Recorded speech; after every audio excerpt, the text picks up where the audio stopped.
안녕하십니까. 첫 번째 세션으로 클라우드 환경에서의 성능 측정 방안이라는 주제를 가지고 소개를 하게 된 글로벌텔레콤 고진영입니다.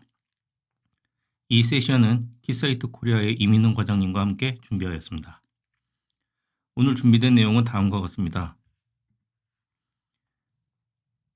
좌측은 첫 번째 세션 내용이며 이번 세션이 종료되면 간단한 브레이크 타임 이후에 키사이트 코리아 김종우 부장님과 글로벌텔레콤 백종호 차장님이 클라우드 환경에서의 가시성 확보 방안에 대해서 발표와 데모를 보여주실 겁니다. 본격적으로 세션을 시작하는 데 앞서 알려드리는 내용을 준비했습니다. 어느덧 키스트 교육이 3차에 이르렀습니다. 아직 지난 회차의 내용을 듣기 원하시는 분은 다시 복귀 링크를 통해서 보실 수 있습니다. 해당 링크는 웨비너 자료 링크의 PDF를 통해서 바로 접속하실 수 있습니다. 그리고 키사이트 총판사인 글로벌텔레콤에서 운영하는 제품, 기술 관련 교육 유튜브를 개설하였습니다. 좌측에 보이는 QR코드를 이용하시거나 자료의 링크를 이용해 많은 이용 부탁드립니다. 해당 채널에서는 키사이트 NTS, 엔보이스 및 시큐리티 관련 솔루션의 세부적인 교육 과정이 업로드될 예정입니다. NFV 인프라 성능 측정의 필요성에 대해서 말씀드리겠습니다. 아시다시피 퍼블릭 클라우드의 각각 인스턴스들은 인스턴스 설정과 함께 그에 상응하는 성능을 보장받습니다. 하지만 프라이빗 클라우드 환경에서의 인프라 성능에 대해서는 제한된 물리박스 성능 안에서 인스턴스를 설계하고 원하는 프로세싱 파워를 보장하기 위한 테스트가 필요합니다. 이 테스트를 위해 키사이트의 클라우드 픽을 이용하여 코어, 메모리 및 스토리지 등 NFV 인프라의 모든 성능을 측정하고 리포팅을 통해서 설계가 가능하도록 합니다. 두 번째로 위 인프라 성능 측정을 바탕으로 인스턴스의 VNF의 성능 손실 없는 자원 할당을 할 수 있습니다. 역설적으로 프라이빗 클라우드 내 VNF 성능 측정은 물리적인 계측기를 이용하여 측정이 가능하지만 AWS, 에이저 같은 퍼블릭 클라우드 내 가상화 솔루션들의 전문적인 테스트는 제한적이 될 수밖에 없습니다. 이는 역시 키사이트의 가상화된 계측기인 브레이킹 포인트와 Rx로드를 이용하여 각종 성능 측정을 가능하게 합니다. 마지막으로 VNF의 고유 기능 및 보안 검증 테스트의 필요성입니다. 예를 들어 클라우드 내에서 익스플로이트, 머레어, 본넷을 시뮬레이션하고 검증이 필요할 경우 어떻게 해야 할까요? 많은 자동화된 오픈소스 도구들이 존재하지만 이 역시 많은 시간과 노력을 요구하게 됩니다. 보안에 최적화되어 있는 브레이킹 포인트와 RX 네트워크를 이용해서 수많은 보안 및 프로토콜, 라우팅 등을 테스트하실 수 있습니다. 이번에 준비한 데모를 위한 구성을 말씀드리겠습니다. 오늘 준비된 모든 솔루션의 데모를 위해 구성 여건상 프라이빗 환경의 ESX 서버 2대를 준비하였습니다. 좌측의 서버에는 테스트를 위한 각종 콘솔 인스턴스를 설치하였고 실제 테스트를 하게 된 서버는 우측의 서버 2번입니다. ESX 2번은 델 DL4000, 제온 E5 32개의 버추얼 CPU로 구성된 다소 오래된 서버입니다. 해당 서버에 이번 데모 솔루션의 주요 가상화 버전 및 팔로알토사에서 제공해 주신 가상 방화벽도 설치되어 있습니다. NFV 인프라 테스트 DUT 구성입니다. 클라우드픽 콘솔은 다른 서버에 설치하고 ESX 2번 서버는 vCenter로 구성해 놓았습니다. vCenter 구성 사항을 클라우드픽에서는 호스트 프로파일로 정의하여 연동을 하게 됩니다. 실제 부하 테스트를 수행하는 워크로드 인스턴스의 정의는 워크로드 프로파일에 지정되며 이 프로파일 설정에 따라 버추얼 CPU 및 인스턴스 개수가 자동으로 ESX 2번에 배포되고 실행됩니다. 이 데모에서는 첫 번째 케이스로 가상 CPU 각 4개, 16개, 24개를 할당하여 프로세스 스피드 스코어를 측정을 합니다. 두 번째 케이스는 4개의 가상 CPU를 가진 인스턴스 개수를 조정하여 동일 테스트를 진행합니다. 다음으로는 VNF의 성능, 기능 측정을 위한 구성입니다. 가상 스위치의 토폴로지는 2개로 분리해 놓았으며 각 인터널 1, 인터널 2로 팔로알토 방화벽의 IP 및 가상 계측기의 IP를 보시는 바와 같이 설정해 놓았습니다. 테스트의 성능 수치는 물리적인 서버의 CPU 및 NFV 인프라의 튜닝에 따라 차이가 날 수 있으므로 이번 데모에서 측정된 결과가 해당 제품의 최대 성능이 아니라는 점을 말씀드립니다. 데모 시연에 앞서 NG 파이어월 테스트를 위한 넷색 오픈 테스트 방법에 대해 간단히 설명드리겠습니다. 현재 넷색 오픈은 IETF에서 표준화 작업이 이루어지고 있는 테스트 방법론입니다. 보다 자세한 사항은 링크를 참고해 주시기 바랍니다. VNF 성능 측정의 데모는 넷색 오픈 7.2번 항목 TCP HTTP CPS 측정을 간단하게 준비하였습니다. 해당 테스트를 위한 규정 내용으로 테스트 중에는 DUT의 컨피그를 변경 금지, DUT의 기능은 기능표의 건전값 사용, 이번 데모에서의 팔로알토 기능은 모두 활성화되어 있습니다. 또한 클라이언트, 서버 IP도 규정하고 있습니다. 기타 테스트에 수반되는 모든 내용을 표준화 문서에서는 정의하고 있습니다. 그리고 NG 파이어월 테스트에 사용되는 페이로드는 각 1, 2, 4, 16, 64kB를 이용합니다. 이제 데모 시연을 하겠습니다. 키사이트 코리아 이민호 과장님 부탁드립니다.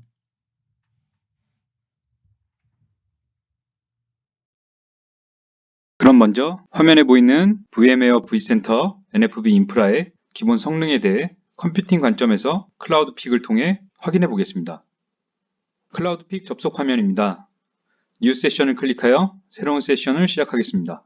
왼쪽에서 컴퓨팅, 스토리지, 네트워크, 키사이트 커스텀 4개의 항목을 보실 수 있고 항목별로 여러 개의 테스트 케이스들이 포함된 것을 확인하실 수 있습니다. 오늘은 컴퓨팅의 프로세싱 스피드 관점에서 NFV 인프라의 성능을 확인해 보겠습니다. 우측 상단의 유저 가이드를 클릭하시면 테스트 케이스별 세부 내역을 확인하실 수 있습니다. 테스트 케이스 14번 프로세싱 스피드는 싱글 CPU, 멀티 CPU, 한 개 인스턴스 또는 다중 인스턴스에 대한 CPU 프로세싱 스피드를 확인하는 테스트입니다. 플레이리스트에 테스트를 추가하겠습니다. 여러 개 테스트 케이스를 추가하여 순차적으로 자동으로 테스트를 진행하실 수도 있고 순서를 바꾸시거나 또는 앞에 테스트와 동시에 시작하는 병렬 테스트도 실행하실 수 있습니다. 이번 세션에서는 프로세싱 스피드 위주로 성능을 확인해 보겠습니다. 테스트 케이스 선택이 완료되면 다음은 파라미터 설정입니다. 먼저 프로파일 타입과 DUT 프로파일을 선택합니다. 프로파일 타입은 VM웨어 vCenter이고 vCenter 프로파일은 이미 설정을 완료하였습니다. 오른쪽 박스를 클릭하여 프로파일 설정 창으로 들어가 보시면 앞에서 보신 VM웨어 vCenter의 IP, 유저네임, 패스워드, 데이터 센터 이름이 이미 설정된 것을 보실 수 있습니다. 다시 파라미터 설정창으로 돌아와 개별 파라미터에 대한 설정을 진행하게 될 텐데 그에 앞서 오늘 진행할 테스트 세부 내역을 확인해 보겠습니다. CPU가 4개인, 16개인, 24개인 인스턴스 1개에 대한 각각의 성능을 확인하고 그 다음으로 CPU 4개인, 인스턴스 2개, 인스턴스 4개, 인스턴스 6개의 병렬 로드에 대한 성능을 확인해 보겠습니다. 그리고 마지막으로 CPU 4개인 인스턴스 4개와 실제 VNF, BPS의 병렬 테스트에 대한 성능을 확인해 보도록 하겠습니다. 각각의 조합들이 어떤 성능적 차이를 보이는지 확인하실 수 있습니다. 그리고 CPU 개수에 대한 차이를 확인하기 위해 나머지 메모리와 하드디스크 용량은 동일하게 두었습니다. CPU 4개인 1개 인스턴스에 대한 설정을 진행하겠습니다. 인스턴스 카운트는 1개로 두시고 테스트 진행 횟수도 1회만 진행하겠습니다. 1개의 싱글 CPU만 구동될 때의 SLA 값을 2500으로 4개의 CPU가 병렬하게 진행될 때의 SLA 값을 9000으로 설정하겠습니다. 그 다음 실제 워크로드에 대한 설정을 진행하겠습니다. 워크로드 리소스를 선택하시고 기존 설정되어 있는 워크로드를 확인해 보겠습니다. 기존 워크로드는 앞에서 말씀드린 것과 같이 CPU 4개, 메모리 8기가, 하드디스크 16기가로 설정되어 있습니다. 그 다음 인스턴스가 설치될 호스트 프로파일을 선택하게 되는데 호스트 프로파일의 설정을 보시면 특별히 원하는 호스트 프로파일을 설정하지 않으시면 현재 클라우드픽이 설치되어 있는 동일한 호스트에 인스턴스가 설치되게 되겠습니다. 설정이 완료되었습니다. 스타트를 클릭해 테스트를 실행해 보겠습니다. DUT인 VMware에 미리 업로드해둔 클라우드픽 워크로드 배포 파일을 통해 테스트 케이스 14번 프로세싱 스피드 워크로드가 자동 배포되고 테스트를 진행 후 테스트에 사용된 워크로드를 자동 삭제할 것입니다. 그럼 DUT VMware를 통해 실제 워크로드 배포 상황과 테스트 진행 사항을 한번 살펴보겠습니다. 보시는 바와 같이 테스트 케이스 14번에 해당하는 워크로드가 자동 배포되어 실행되고 있습니다. 클라우드 피크와 메시지를 주고받으며 테스트 케이스 14번에 해당하는 테스트들을 수행할 것입니다. 성능 사용 상황을 살펴보시면 현재 CPU, 메모리, 디스크 상황을 확인하실 수 있습니다. 테스트가 완료되고 전원을 끈 후 워크로드를 삭제한 것을 보실 수 있습니다. 클라우드픽의 명령에 의해 VMware의 워크로드가 자동 삭제되고 환경이 클린업된 것을 로그를 통해 확인하실 수 있습니다. 그리고 이번 테스트는 패스가 된 것을 확인하실 수 있고 리포트를 클릭해 세부 내역을 확인해 보겠습니다. 4개의 CPU 중 1개의 CPU만을 구동했을 때의 싱글 스코어 값과 4개의 CPU를 모두 구동했을 때의 스코어 값을 확인할 수 있습니다. 두 결과값 모두 설정한 SLA 값을 초과하여 패스된 것을 확인하실 수 있습니다. 밑에서는 그래프와 여러 차례의 이터레이션을 진행했을 때의 민, 맥스, 에버리지 값 등을 확인하실 수 있습니다. 다시 설정창으로 돌아와 CPU 16개인 1개 인스턴스의 테스트를 진행해 보겠습니다. 워크로드 리소스를 변경하겠습니다. 이 리소스 값 또한 미리 CPU 16개로 설정해 두었습니다. 이 테스트가 끝난 후 다음 CPU 24개인 테스트를 진행할 때 CPU 값만 변경하고 테스트를 진행하시면 됩니다. 그럼 다시 설정창으로 돌아와 테스트를 시작하겠습니다. 다시 VMware를 보시면 이번에는 CPU가 설정한 대로 16개가 할당되어 워크로드가 실행 중인 것을 확인하실 수 있습니다. 인스턴스 1개에 대한 CPU 개수별 프로세싱 스피드 결과값을 확인해 보시겠습니다. 당연히 CPU가 1개만 구동될 때의 싱글 스코어는 세 케이스 모두 2700 정도로 유사한 것을 보실 수 있습니다. CPU가 4개일 때의 스코어는 11,000, CPU가 16개일 때의 스코어는 41,000 정도입니다. 오른쪽 calculated는 싱글 스코어에 대한 CPU 개수별 계산값으로 CPU가 4개일 때는 11,000, CPU가 16개일 때는 44,000, CPU가 24개일 때는 66,000 정도가 나온다고 계산되었습니다. 하지만 결과값을 보시면 알 수 있듯이 CPU가 16개 이상부터는 CPU 개수가 늘어나더라도 전체 프로세싱 스피드가 증가하지 않는 것을 확인하실 수 있습니다. 그럼 CPU의 개수는 4개로 동일하고 인스턴스의 개수가 2개, 4개, 6개로 늘어날 때 결과값은 어떤 차이가 있는지 확인해 보겠습니다. 그럼 설정을 변경해 보겠습니다. 먼저 워크로드 리소스를 변경하겠습니다. 다시 CPU가 4개인 워크로드 리소스를 할당하고 인스턴스 개수를 2개로 변경하겠습니다. 테스트를 시작하겠습니다.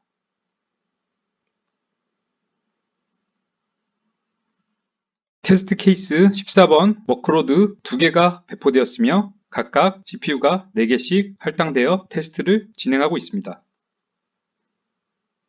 인스턴스 개수별 결과값을 확인해 보겠습니다. 인스턴스 개수가 2개, 4개일 때는 인스턴스별 프로세싱 스피드 값이 제가 설정한 SLA 값 95,000을 상회하는 11,000, 1300 정도로 테스트를 패스한 것을 확인하실 수 있습니다. 하지만 인스턴스 개수가 6개일 때는 개별 인스턴스별 프로세싱 스피드 값이 7500으로 제가 설정한 SLA 값 9500보다 못 미치는 결과로 테스트를 페일한 것을 확인할 수 있습니다. 테스트 케이스별 전체 결과값을 보시면 인스턴스가 2개일 때는 22,000, 4개일 때는 41,000, 6개일 때는 45,000 정도인 것을 확인하실 수 있습니다. 이 결과 또한 위의 결과와 유사한 수치로 전체 CPU 개수가 16개일 때의 이론적 수치인 44,000 프로세싱 스피드 이상으로는 전체 프로세싱 스피드가 증가하지 않는 것을 확인하실 수 있습니다. 따라서 CPU가 16개를 넘어가는 6개의 인스턴스를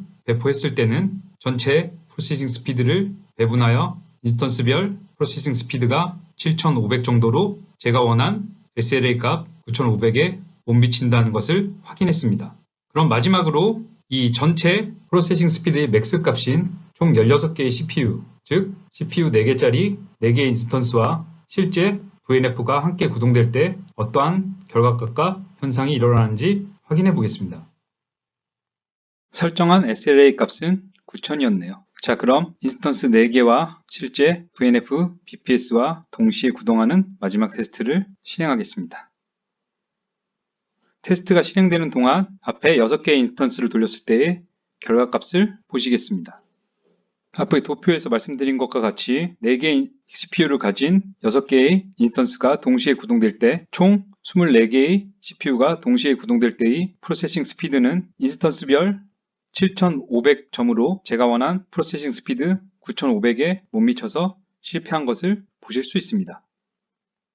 CPU 4개인 인스턴스 4개, 총 16개의 CPU에 BPS VNF CPU가 추가되며 전체 맥스 프로세싱 스피드 성능이 분할되어 개별 인스턴스별 프로세싱 스피드가 5800점 정도 나오는 것을 확인할 수 있습니다. 그럼 실제 구동 중인 BPS VNF에는 어떤 현상이 일어났을까요? 함께 확인해 보겠습니다.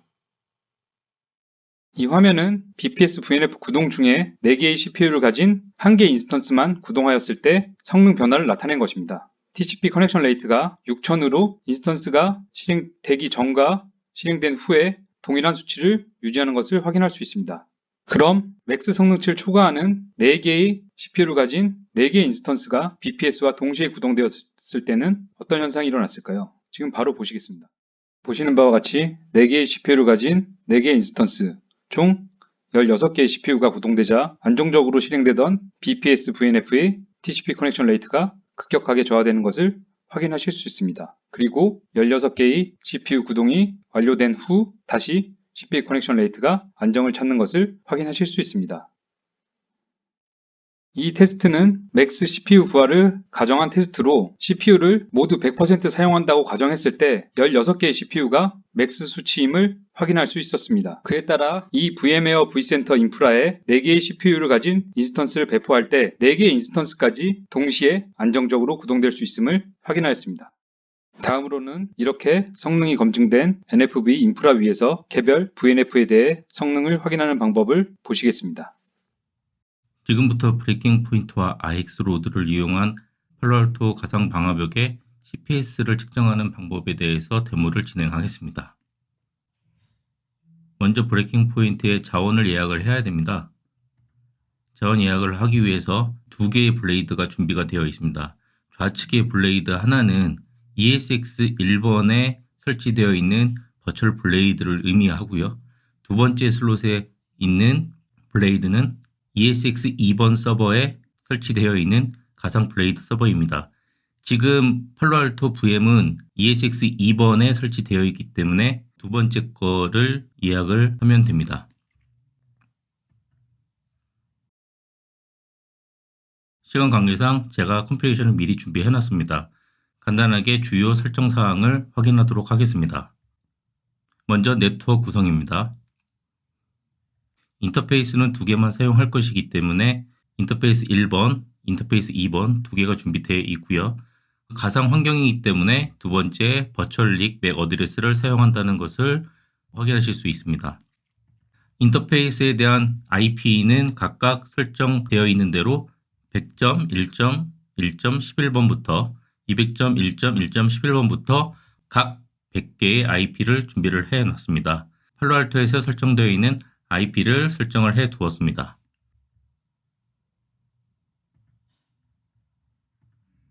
CPS 측정을 하는 내용에 대해서 클라이언트 시뮬레이션이라는 컴포넌트를 사용을 했습니다. 일단 내용적으로는 슈퍼플로우를 지정을 하게 되어 있고요. 슈퍼플로우에 대한 내용을 보겠습니다. 슈퍼플로우는 원 커넥션에 한 개의 트랜잭션으로 이루어져 있는 컨텐츠로 준비를 했습니다. 맨 처음에 get 메소드가 들어가고요. 두 번째는 response 200 코드가 들어갑니다. 제가 말씀드린 것처럼 넷색 오픈의 방법에 입각하여 일단 HTML 형식의 응답을 주게 되어 있고요. 그거에 대한 사이즈는 4K로 준비를 해놨습니다. 보통 일반적으로는 1바이트짜리를 테스트를 많이 진행을 하시는데 넷색 오픈 표준 방법에 의해서 4K를 이용해서 테스트를 진행을 하는 것을 권장을 드립니다. 물론 1K, 2K, 4K 뭐 이런 식으로 진행을 하셔도 됩니다.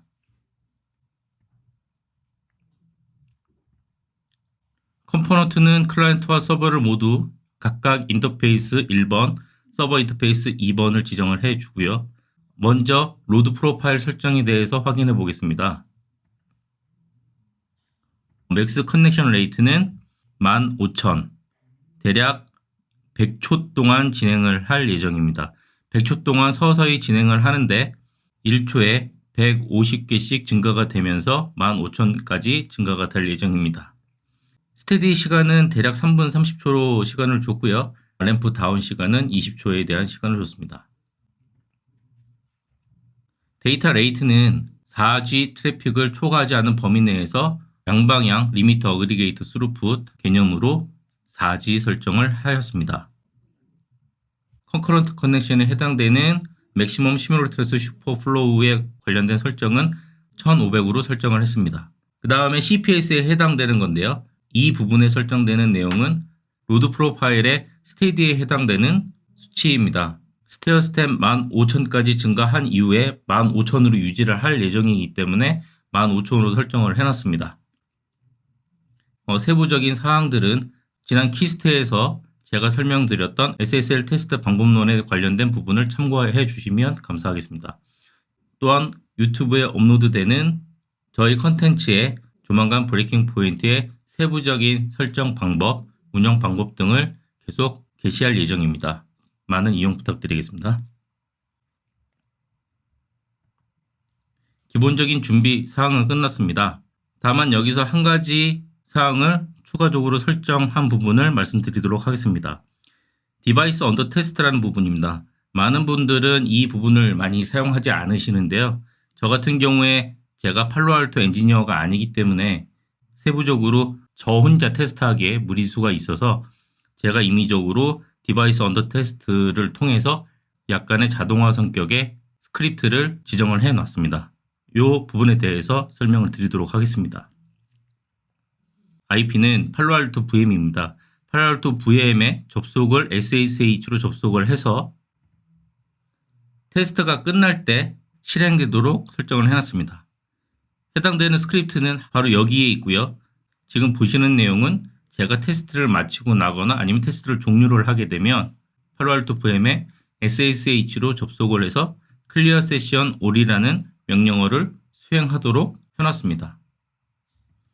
이렇게 지정을 해 놓게 되면 제가 각각의 모든 테스트를 진행을 하고 종료를 할 때마다 테스트에 의해서 생긴 세션이 남아있지 않는 상황을 만들 수가 있습니다. 지금부터 테스트 진행을 해보도록 하겠습니다.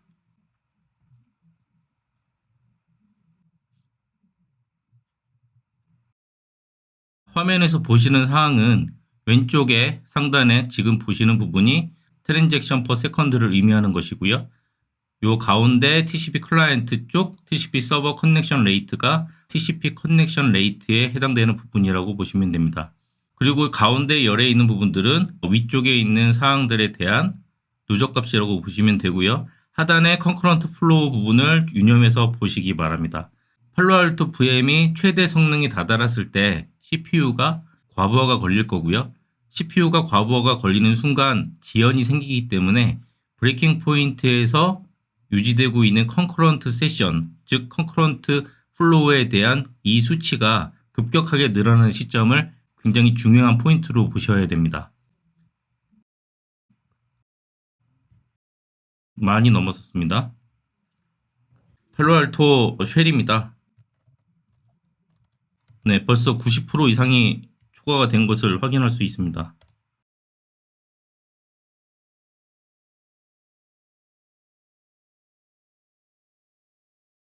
지금 보시게 되면 컨커런트가 계속 늘어나거나 줄어드는 상황이 생기죠. TCP 그래프를 확인해 보도록 하겠습니다.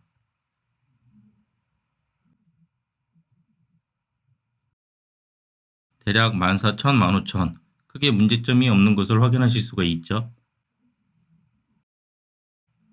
다시 팔로알토 상황을 보겠습니다.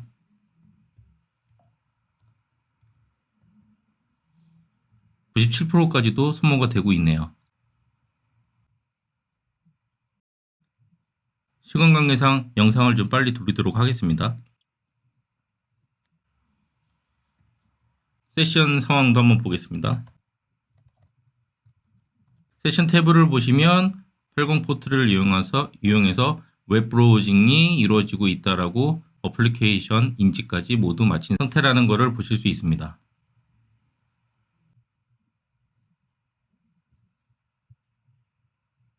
테스트를 중간에 종료하겠습니다.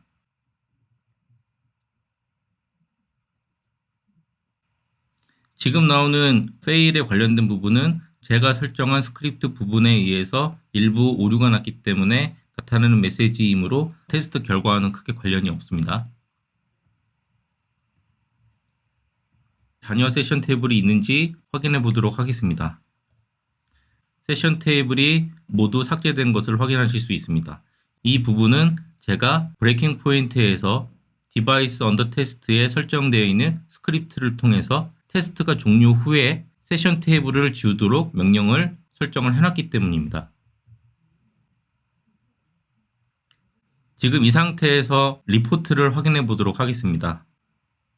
리포트에서 지금 해당되는 팔로알토 VM의 최대 성능 수치를 확인하기 위해서는 주요 몇 가지 항목들을 보셔야 됩니다. 그 중에 하나의 항목이 어플리케이션 컨커런트 플로우를 먼저 확인해 보도록 하겠습니다. 컨커런트 플로우가 급격하게 증가하는 수치 90초에서 100초 정도가 되겠죠. 90초에서 100초 정도에 대한 부분 2차적으로는 200초가 또 있습니다. 일단 두 개에 대한 부분을 CPS와 대조해서 확인해 보도록 하겠습니다. 커넥션 레이트가 여기 있고요. 100초.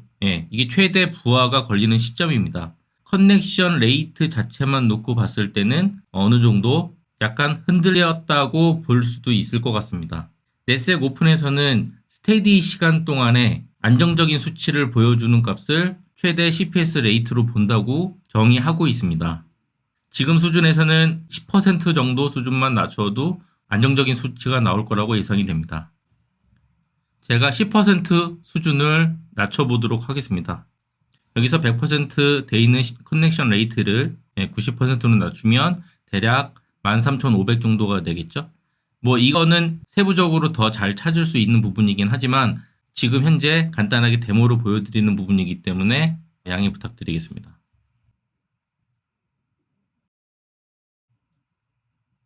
13,500에 거의 다다랐습니다. 제가 아까 주목해서 확인을 해보라고 말씀드렸던 컨커런트 플로우 부분을 주목해 주시기 바랍니다. 크게 증가가 되지 않고 어느 정도 안정적인 수치를 계속 보여주고 있죠. 어느 정도 진행이 완료되었기 때문에 제가 시간 관계상 중지하도록 하겠습니다. 리포트를 확인해 보겠습니다. TCP 커넥션 레이트 어느 정도 안정적인 수치를 보여주고 있습니다. 이렇게 브레이킹 포인트를 이용해서 CPS 측정하는 방법을 보여드렸습니다. 이 브레이킹 포인트의 가상화 버전의 특징은 모든 프라이빗 클라우드 플랫폼 그리고 퍼블릭 클라우드 플랫폼에 적용이 가능하다는 것입니다. 그리고 컨트롤러와 버추얼 블레이드가 분리돼서 운영을 할 수 있기 때문에 컨트롤러 부분은 특정 인스턴스에 설치가 되어 있고 블레이드 부분은 각각의 퍼블릭 클라우드 존에 설치를 하고 통합해서 운영을 하실 수도 있습니다. 따라서 AWS에서 운영되고 있는 VNF 솔루션이 있다고 가정을 했을 때 AWS에서 테스트할 수 있는 성능 수치 또한 Azure에서 운영되고 있는 같은 VNF의 성능도 비교해서 테스트를 진행하실 수가 있습니다. 브레이킹 포인트 성격은 시큐리티 쪽에 특화가 되어 있다고 보실 수 있습니다. 내부적으로 exploit 뭐래요? 본넷 시뮬레이션 같은 모든 보안적인 테스트 또한 디도스 테스트도 진행을 하실 수가 있습니다. 다음으로는 IX로드를 이용한 시연을 보여드리겠습니다. IX로드는 브레이킹 포인트와 다르게 성능 측정에 최적화되어 있는 키사이트의 계측기라고 보시면 됩니다. 시간 관계상 제가 사전에 컴피레이션을 미리 해놨습니다. 마찬가지로 주요 설정 포인트만 먼저 몇 개를 말씀을 드리고요. IX로드는 브레이킹 포인트와는 다르게 몇 가지 항목만 간단하게 설정을 하시게 됨으로 해서 각종 테스트들을 손쉽게 빠르게 테스트할 수 있는 장점이 있습니다. 일단 네트워크 관련된 설정이고요. 좌측에 있는 부분이 클라이언트, 우측에 있는 부분이 서버라고 보시면 됩니다. HTTP 클라이언트 1, HTTP 서버 1 이렇게 어플리케이션 프로파일을 준비를 하고요. 네트워크 관련된 설정을 확인해 보면 브레이킹 포인트에서 테스트했던 거와 마찬가지로 어드레스는 100.1.1.11번부터 100개, 그 다음에 게이트웨이는 팔로알토에서 가지고 있는 IP인 100.1.1.1을 설정을 해 두었습니다. 서버 쪽도 마찬가지고요. 이쪽도 IP 개수는 100개, 게이트웨이도 마찬가지로 설정을 해 두었습니다.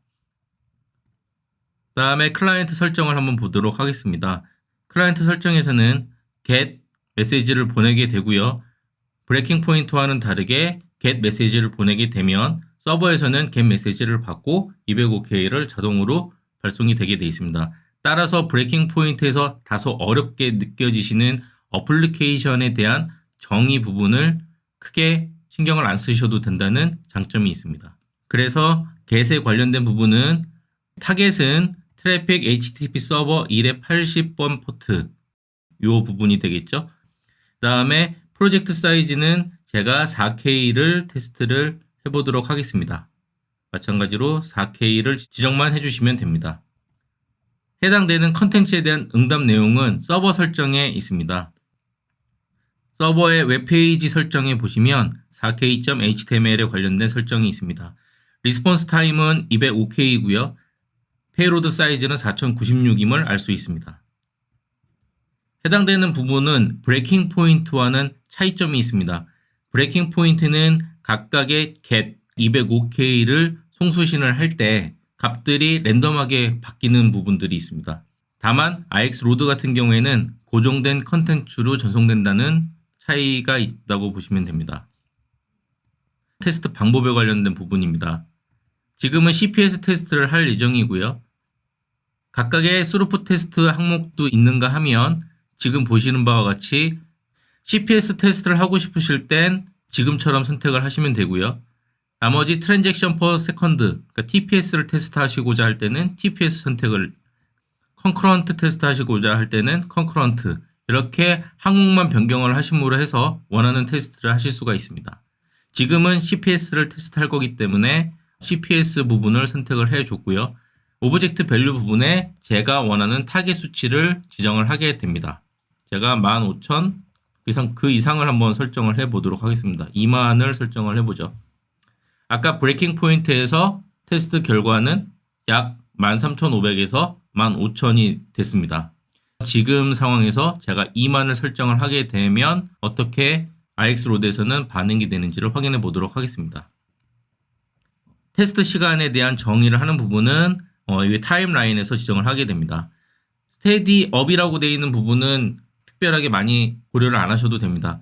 IX로드의 특징은 컨디션을 스스로 인텔리전트하게 보면서 DUT가 가지고 갈 수 있는 최대 성능 수치로 테스트가 가능하다는 그런 장점이 있습니다. 그렇기 때문에 정말 필요로 하지 않는 경우에서는 굳이 설정을 하실 필요는 없고요.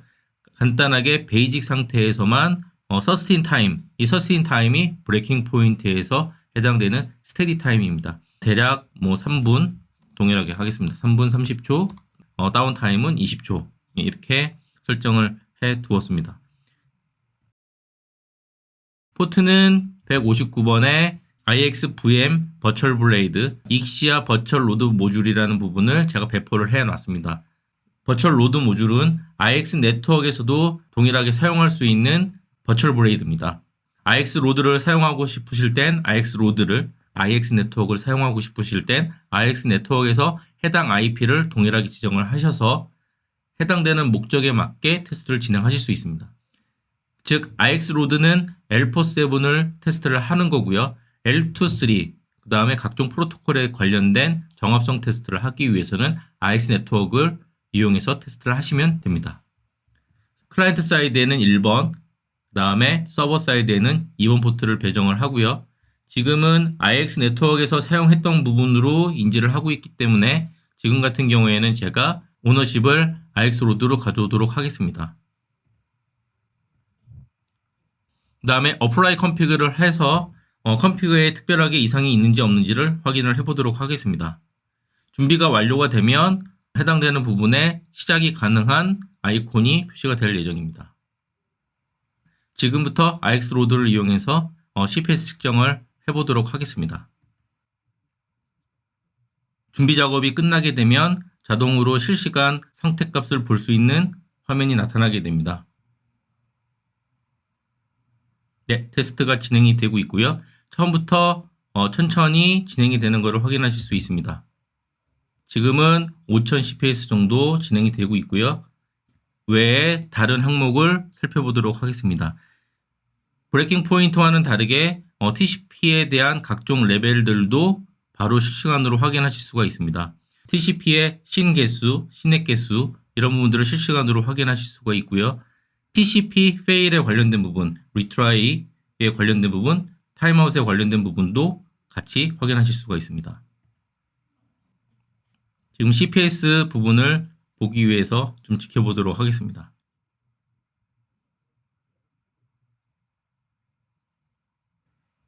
장비의 컨디션을 한번 살펴보도록 하죠.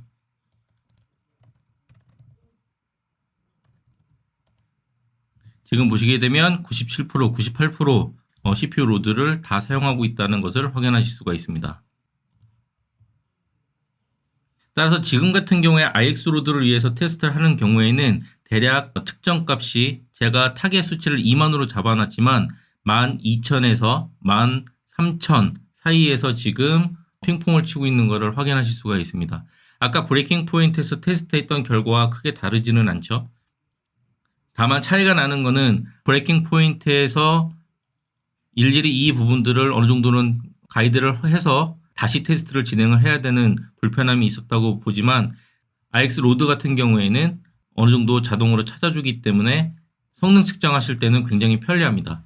지금 같은 경우에는 실시간으로 제가 성능 수치를 13,000 수준으로 내려보겠습니다.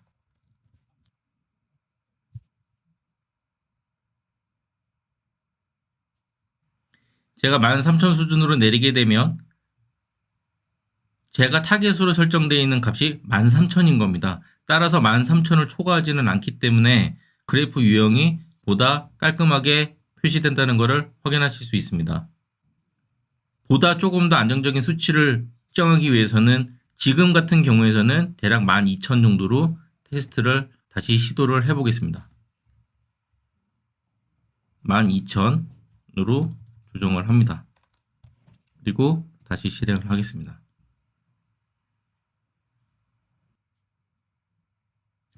시간 관계상 동영상을 빨리 돌리도록 하겠습니다.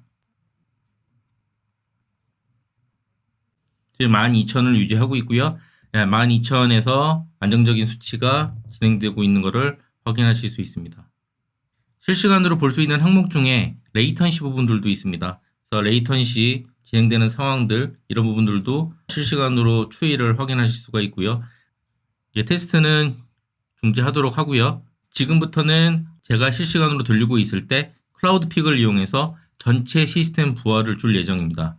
전체 시스템 부하를 주고 있을 때 이 그래프의 변화 추이가 어떻게 진행되는지 확인해 보도록 하겠습니다. 테스트를 진행해 보겠습니다. 테스트가 시작되었습니다.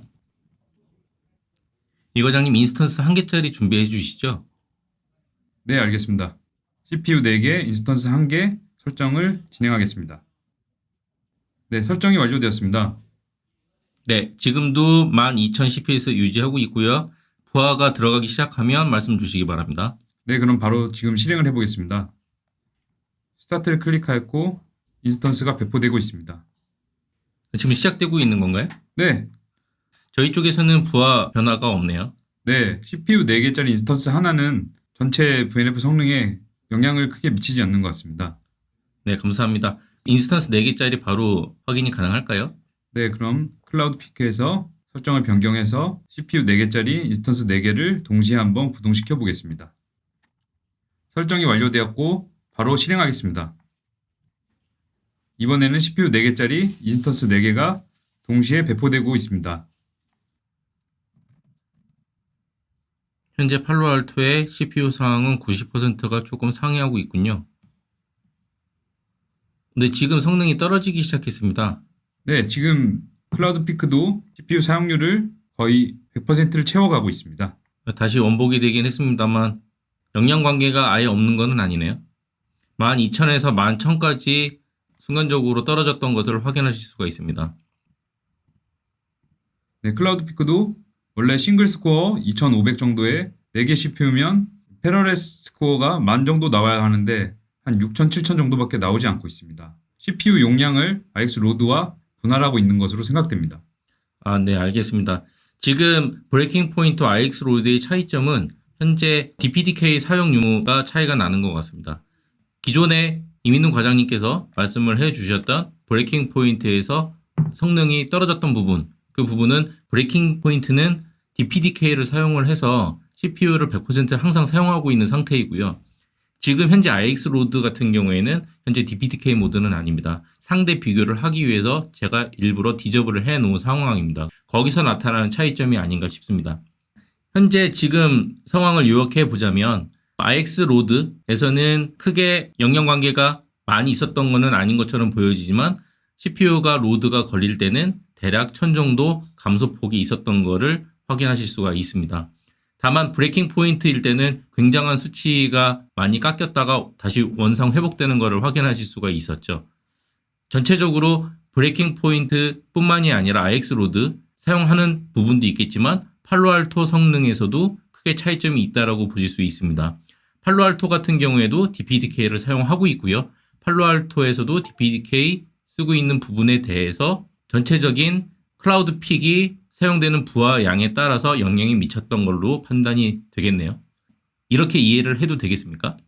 네, 맞습니다. 이 클라우드 피크는 가상 VNF를 시뮬레이션하여 CPU, 스토리지, 네트워크 부하 등을 통하여 인프라의 성능을 확인하는 솔루션으로 지금 CPU 프로세싱 스피드를 통해서 4개의 CPU를 가진 4개 인스턴스를 구동시켰기 때문에 총 4개의 CPU를 가진 4개 인스턴스가 동시에 팔로알토 방화벽과 이 환경에서 구동되고 있다고 생각하시면 될 것 같습니다.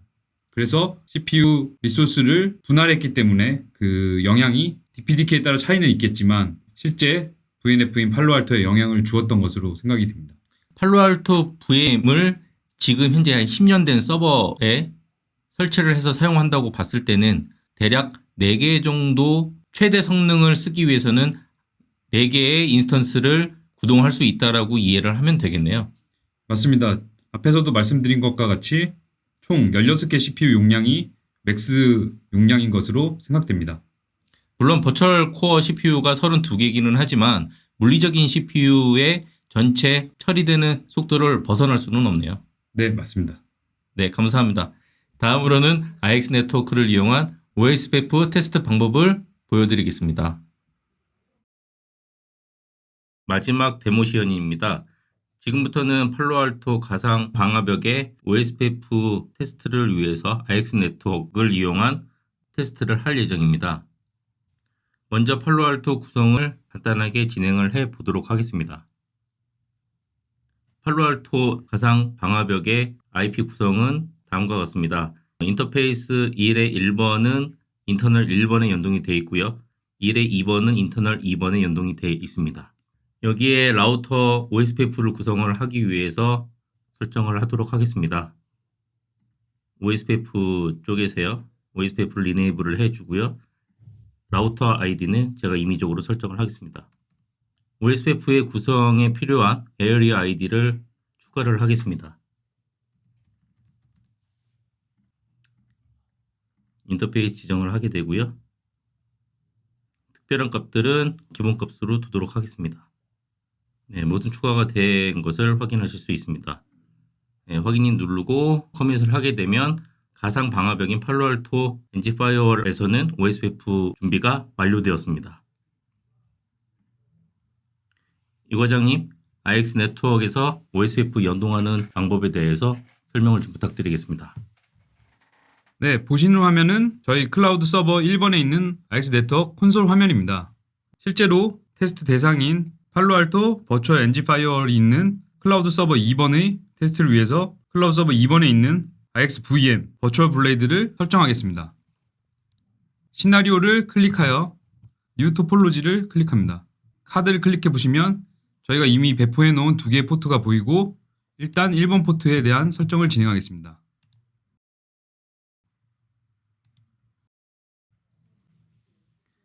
OSPF를 검색하여 추가 후 설정을 종료합니다. 동일하게 2번 포트에 대한 설정도 진행하겠습니다. IP와 OSPF 설정을 진행하겠습니다. IP 블락을 클릭하여 버추얼 블레이드 IP와 버추얼 NG 파이어월 IP를 설정하여 연동을 진행하겠습니다. IP는 싱글로 변경하시고 고진영 부장님께서 앞에서 보여주신 100.1.1.111을 설정합니다. 게이트웨이 IP는 NG 파이어월의 인터페이스 1번 IP로 100.1.1.1입니다. 2번 포트도 동일하게 설정합니다. 다음으로 OSPF 프로토콜 설정을 진행하겠습니다.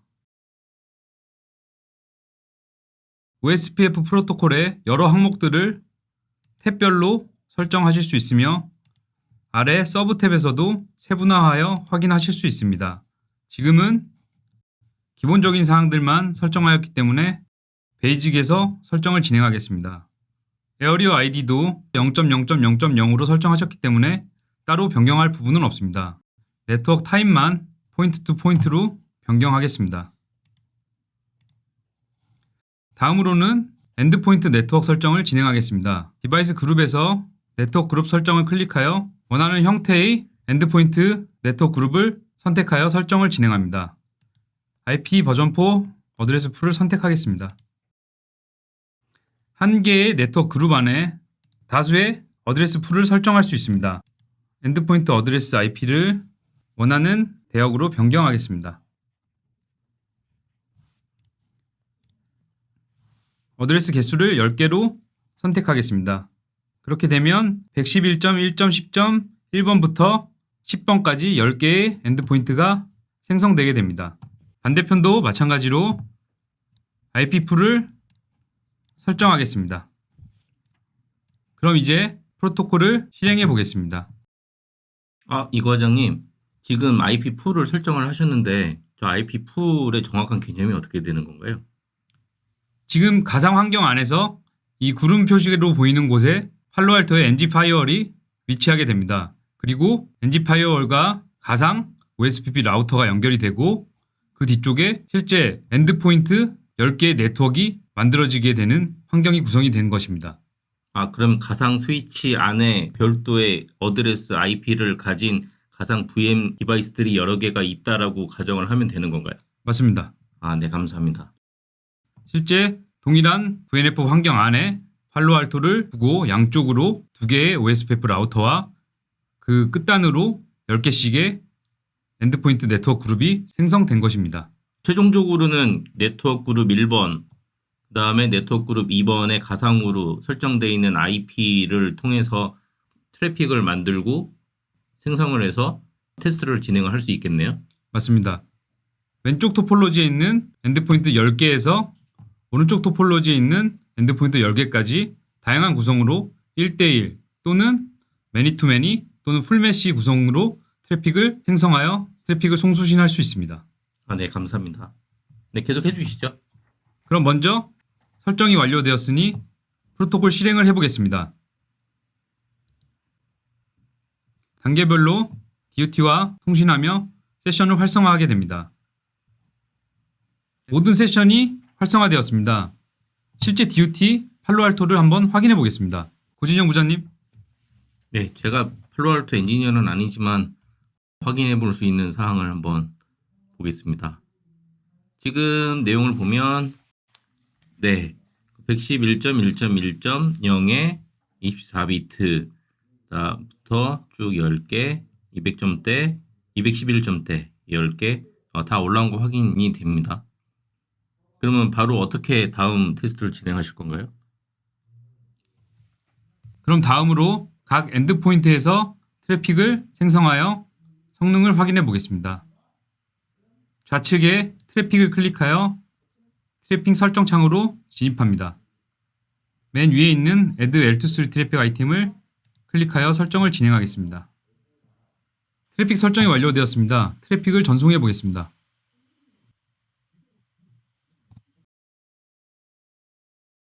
포트 스태티스틱, 플로우 스태티스틱, 원하는 항목에 따라 확인하실 수 있습니다.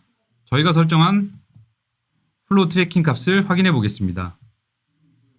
소스 데스티네이션 IP 주소로 구분값을 설정하였기 때문에 각 10개씩 20개의 트래킹 플로우가 확인됩니다. 아래 탭에서 로스, 스루풋, 레이턴시에 대해 개별적으로 확인하실 수 있으며 올 탭에서는 로스, 스루풋, 레이턴시를 포함하여 전송 단위별 트래픽 레이트를 확인하실 수 있습니다. 현재 트래픽 전송 레이트는 양방향 2기가이며 로스는 없는 걸로 확인됩니다. 이과장님 질문이 있습니다. 보통 이런 플로우 같은 경우에는 세션 베이스의 트래픽은 아니잖아요. 그렇습니다. 이런 경우에는 보통 파이어월 테스트 할 때 테스트 진행을 많이 하나요? 기본적으로 IX 네트워크는 레이어 2, 3 전용 테스트 장비로 파이어월 같은 경우에는 레이어 2, 3 레벨의 트래픽 테스트는 잘 진행하지는 않습니다. 그러면은 가상 환경에서 지금은 OSPF를 예로 테스트를 진행해 주셨는데 그 외에 뭐 VXLAN이라든지 다른 프로토콜의 테스트가 또 진행이 가능한가요? OSPF 이외에도 많은 프로토콜 테스트를 지원하고 있습니다. 프로토콜 설정 화면에 가서 지원 가능한 항목들을 확인해 보겠습니다. 뉴 토폴로지를 실행하여 버추얼 블레이드 포트를 샤시를 추가해 주시고 포트를 추가한 후 넥스트를 클릭하겠습니다. 보시는 바와 같이 설정 가능한 항목들을 확인하실 수 있습니다. 기본 OSPF BGP부터 VXLAN 버전 6 그리고 오픈플로우 세그먼트 라우팅에 이르기까지의 최신 프로토콜을 모두 지원하고 있습니다.